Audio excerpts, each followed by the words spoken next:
At the same time, the government has declared Mandera County a no-go zone, imposing a no entry, no exit of the county.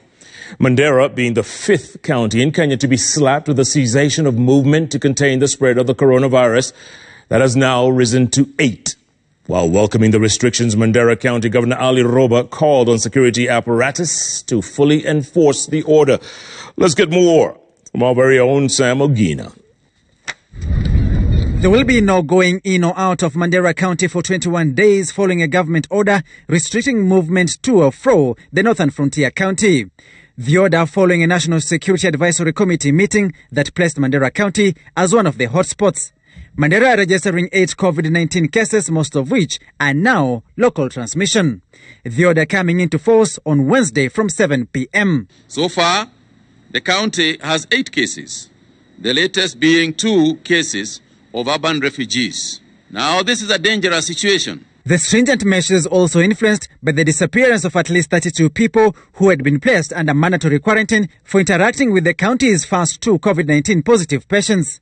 The 32 having travelled by bus from Nairobi to Mandera. As part of the containment measures, the government has today directed restriction of movement into and out of Mandera County. Being a border county, the challenge for security apparatus is enforcing the ban on movement in a vast county with porous borders and sporadic incursions from insurgents from the neighboring Somalia. With none of the 32 individuals who escaped quarantine yet to be traced, this compounds the threat of transmission to either the adjacent counties or even locally.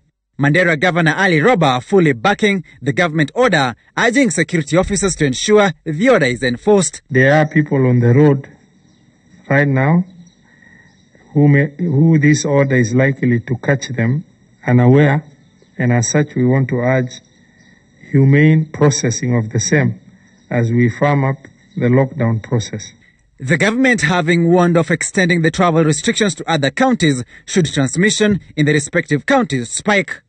We have also done the cessation of movement in the 4 counties that we have discussed, and this is going to spread if we observe that there are more hotspots than the 4 counties. We urge the Ministry of Health to continue supporting the initiative of medical flights, regular medical flights, to facilitate movement of medical supplies that are urgent in nature, as well as sample movement between Nairobi and the testing facility.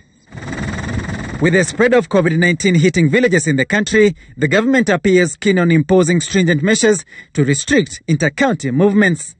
Sam Ogina, Citizen TV, Nairobi.